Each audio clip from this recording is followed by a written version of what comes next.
आपका जो प्रश्न है कि मैं वापस क्यों आया हिंदुस्तान। हाँ, मतलब कौन सी ऐसी वजह थी जिसने एक अच्छा आपका करियर वहाँ चल रहा था, आप वापस इंडिया लौट कर आए, तो उसकी वजह क्या रही? जी, तो बेसिकली ये जो भावनाएं हैं, जो देश है वो हमारा ही देश है। हालांकि हम लोग कहीं चले जाएं, पर जैसे माँ होती है वैसे देश है। तो माँ ही रहेगी, देश देश ही रहेगा, जिसने इतनी सारी चीज़ें हमें दी हैं शुरू से। बचपन से टीचर्स ने, स्कूल्स में, मेडिकल कॉलेज में गवर्नमेंट इतना पैसा लगाती है ताकि लोगों को डॉक्टर्स बना सकें। तो बहुत सारा जो सपोर्ट होता है हिंदुस्तान से ही हुआ है। तो मैं जो डॉक्टर बना वो हिंदुस्तान में ही बना। अच्छा, तो हमेशा ये पैशन था कि तो आपने कहाँ से पढ़ाई की यहाँ मैं पे? अजमेर मेडिकल कॉलेज में ग्रेजुएट हुआ था। अच्छा। जी। तो फिर वहाँ से उसके बाद मैं अमेरिका चला गया था और फिर करीब ऑलमोस्ट 40 साल वहाँ रहा, पर बीच में हमेशा आता रहता था।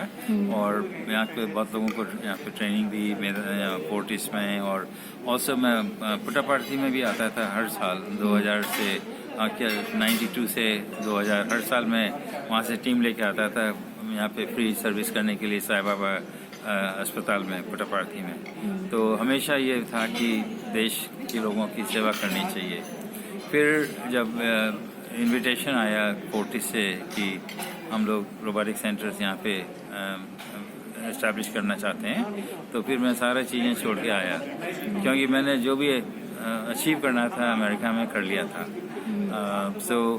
पर ये जो सेवा की जो भावना है वो बहुत स्ट्रांग थी हमेशा ही।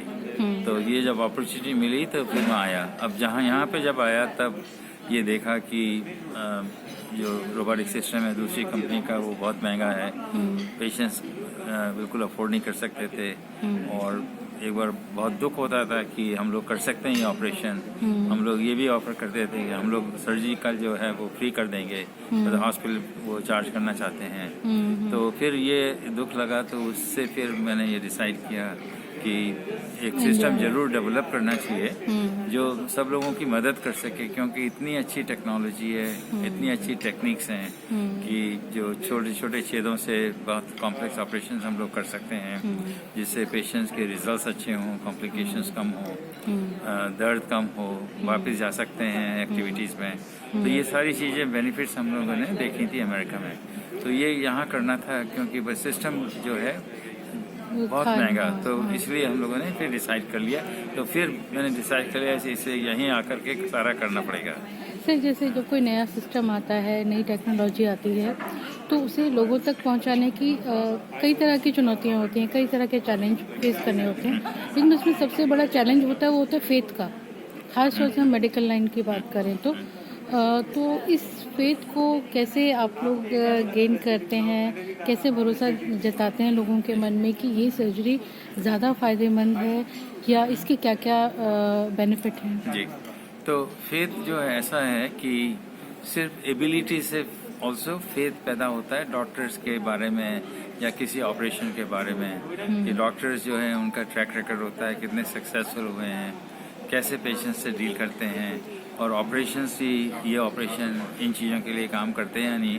तो ये सारा फेथ डेवलप करता है। दूसरा, आजकल जो इंफॉर्मेशन एज है और जो सारी इंफॉर्मेशन इंटरनेट में अवेलेबल है, तो बच्चे लोग बहुत तेज हैं इन चीज़ों में। तो वो पूरा एक बार देख लेते हैं, सारा डॉक्टर्स को चेक कर लेते हैं कितने ऑपरेशंस किए हैं, क्या क्या इनकी रेपुटेशन है, क्या रिजल्ट्स हैं, और प्रोसीजर्स के बारे में। तो आजकल इंफॉर्मेशन बहुत अवेलेबल है। तो हालांकि सब लोग जान नहीं सकते एक इंसान को, पर जो पब्लिश होता है, अब जैसे मेरे बारे में बहुत पब्लिश हुआ है, तो जब पेशेंट मेरे पास आते थे वो पहले ही उन लोगों ने इतने सारे आर्टिकल्स पढ़ लिए हैं, तो वो कॉन्फिडेंस है ना, वो कॉन्फिडेंस पैदा करता है। सर, अगर आसान शब्दों में हम बोलें तो रोबोटिक सर्जरी क्या है? तो रोबोटिक सर्जरी बेसिकली हम लोग छोटे छोटे छेदों से, एक वो कैमरा सिस्टम होता है और फिर इंस्ट्रूमेंट्स होते हैं, तो वो बॉडी कैविटी में जाकर के पेशेंट से दूर बैठ करके हम टेक्नोलॉजी यूज करके ऑपरेशन कर सकते हैं। और एक ऑपरेशन जो होता है वो छोटे छेदों से कैमरा सिस्टम और इंस्ट्रूमेंट्स को डाल देते हैं बॉडी के अंदर। फिर सर्जन जो कैमरा व्यू है एक दूसरे कंट्रोल पे होता है, वहाँ से देख करके हम रिमोटली ऑपरेशन करते हैं। तो इससे बेसिकली जो बहुत सारे कॉम्प्लेक्स ऑपरेशंस हैं वो आसान है। बिना बड़ा इंसिजन के कर सकते हैं। और टेक्नोलॉजिकली इसमें बहुत सारी फीचर्स हैं, मैग्नीफाइड व्यू होता है, हाई डेफिनेशन, और ये जो कंट्रोल्स हैं बहुत ही प्रिसाइज होते हैं। तो हम लोग बोलते हैं कि बेटर देन ह्यूमन हैंड्स। जब रोबोटिक सिस्टम जो है सारे ट्रेमर्स फिल्टर करता है, तो ये सारी चीज़ें हैं वो उनके वो फायदे हैं। अल्टीमेटली जो पेशेंट्स का है उस हिसाब से तो छोटे छेदों से अगर ऑपरेशन किया जाए तो ये लोग बहुत तेज़ी से रिकवर होते हैं और कॉम्प्लिकेशंस कम होती हैं, ब्लड लॉस कम होता है। तो ये लोग घर अस्पताल में भी 2-3 दिन का या 1 दिन का स्टे होता है। मैं जब अमेरिका में था तो हार्ट सर्जरी के बाद 20% पेशेंट नेक्स्ट डे घर चले जाते थे, 50% 2 दिन के अंदर घर चले जाते हैं। जल्दी रिकवर होता है। हाँ, बहुत तेजी से रिकवरी होती है। और फिर भी वो कि जो बड़े ऑपरेशन है वो इस तरह से कर सकते हैं, तो वो है रोबोटिक सर्जरी की सबसे बड़ी एडवांटेज। जो आज आपने सिस्टम लॉन्च किया है ये इंडिया में कब तक? ये अभी मार्केट में करीब हम लोग को 6 महीने लगेंगे और, क्योंकि अभी सारी चीज़ें ऑर्गेनाइज करनी पड़ती हैं। अभी बेसिकली डेवलपमेंट चल रहा था, उसके बाद से वैलिडेशन सारा हो गया, सेफ्टी सब हो गई, तब अभी हम लोगों ने ह्यूमन ट्रायल किए हैं। और जैसे बोला गया था कि 18 बहुत complex operation Rajiv Gandhi cancer centre में किए हैं डॉक्टर रावल ने, बहुत बढ़िया हुए। तो अब सिस्टम सेफ है, पर अब इसके लिए आगे बढ़ाने के लिए तो एक तो हम लोगों को बहुत पैसे इकट्ठा करना पड़ते हैं, दूसरा इसमें टाइम लगता है, तीसरा कंप्लायंसेस होती हैं। तो सर ये जो नॉर्मल ऑपरेशंस होते हैं उनसे कितना महंगा होगा लगभग? कितना? मैं भी अगर कैपिटल कॉस्ट हम लोग काउंट नहीं करें तो करीब 50-60 हज़ार एक्स्ट्रा ज़्यादा से ज़्यादा। हाँ, और वो भी बिल्कुल लेप्रोस्कोपिक सर्जरी की तरह है इसकी कॉस्ट। अच्छा, एक्स्ट्रा। हाँ, तो ये है। एक लास्ट सवाल, जैसे आपने कहा कि एक डॉक्टर का जो हाथ होता है ना उस पर सबसे ज़्यादा भरोसा होता है, तो ऐसे में कैसे भरोसा दिलाएं कि? तो देखो, रोबोट है ना बिल्कुल अपने आप कुछ नहीं करता है। तो जैसे डॉक्टर्स इंस्ट्रूमेंट पकड़ के ऑपरेशन करते हैं, वैसे ही हम लोग रोबोट, ये जो है मशीन, इसको पकड़ के ऑपरेशन करते हैं। तो डॉक्टर का हाथ अभी उसी में जुड़ा हुआ है जैसे इंस्ट्रूमेंट में जुड़ा होता है। तो मशीन अपने आप कुछ नहीं करती है, तो डॉक्टर कंप्लीट कंट्रोल में होता है। तो पेशेंट्स को ये फायदा है कि डॉक्टर खुद ही ऑपरेशन कर रहा है। हालांकि जैसे इंस्ट्रूमेंट्स यूज करते हैं वैसे मशीन भी एक इंस्ट्रूमेंट है। तो इसलिए जब लोग समझ जाते हैं, अब जब ये जो रोबोट टर्म है वो गलत है। अब लोगों ने शुरू कर दिया कि रोबोट तो होता है वो जैसे गाड़ियाँ बनाते हैं, यहाँ से उठाया यहाँ रखा automatically.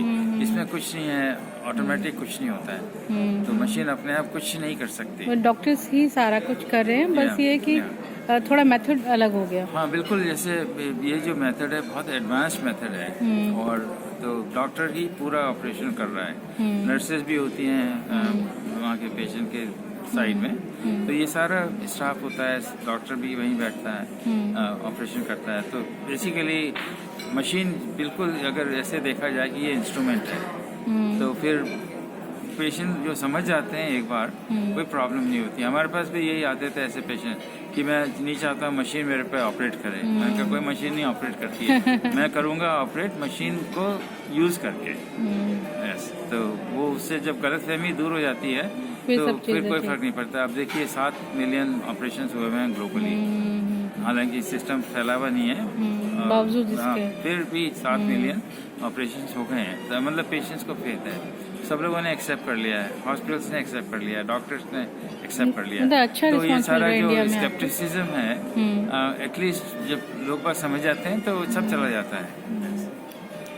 Thank you very much sir. India को इतनी अच्छी, आप इंडिया, पहली बात तो आप इंडिया आए, बहुत सारे लोग डॉक्टर बन के जाते हैं बाहर, आप वापस लौट के आए, तो ऐसे ही हमारे इंडिया के लोग वापस आए इंडिया को आगे बढ़ाने के लिए, तो कितना अच्छा। अब यही हम लोगों को ऐसा एटमॉस्फेयर पैदा करना है कि लोग वापस लौटे हैं, लोग वापस लौटे हैं, क्योंकि अब लोग जाते हैं, इंसान हमेशा अपॉर्चुनिटीज ढूंढता है आगे बढ़ने के लिए और पैसे के लिए, जो कुछ भी है। पर अगर एटमॉस्फेयर ऐसे बन जाए हिंदुस्तान में कि सारी चीजें हमारे देश में है, मेडिकल केयर अच्छी है, और जो भी प्रॉब्लम्स चलती हैं वो अब इस चीज़ में टाइम लगेगा तो कोई फर्क नहीं पड़ता है। पर बहुत लोग अगर बाहर भी हैं तो वो लोग हिंदुस्तान की है ना मदद करते हैं वेरियस वेज। तो अब ये तो है कि बाहर जाना खराब नहीं है। अगर किसी स्टेज में जाते हैं हम लोग कुछ चीज़ें सीख जाते हैं, एजुकेशन आगे बढ़ जाती है और फिर वही जो नॉलेज बेस अगर हम लोग वापस लेके आ जाएं हिंदुस्तान तो बड़ा अच्छा है ना। तो धीरे धीरे इन चीज़ों में टाइम लगता है। हमारी पॉपुलेशन इतनी बड़ी है और प्रॉब्लम्स बहुत ज़्यादा हैं देश के लेवल पे जी। तो गवर्नमेंट का भी है ना एकदम से कोई फिक्स नहीं कर सकता। तो ये चीज़ें धीरे धीरे होंगी और हिंदुस्तान एक ज़माने में सबसे अच्छा देश था। अब हालांकि लास्ट 2000 सालों में गड़बड़ हुई हैं पर अभी देखिए जो गवर्नमेंट है अब धीरे धीरे चीज़ें ठीक होंगी। एटलीस्ट वो सही रास्ते पे चल रहे हैं आगे। यानी आपको बहुत उम्मीद है इंडिया से कि इंडिया आने वाले टाइम पे बहुत अच्छा करेगा। बिल्कुल, इंडिया एक्चुअल में आने वाले टाइम पे वापस लीडरशिप होगा। हाँ बिल्कुल होगी। Thank you very much sir, thank you.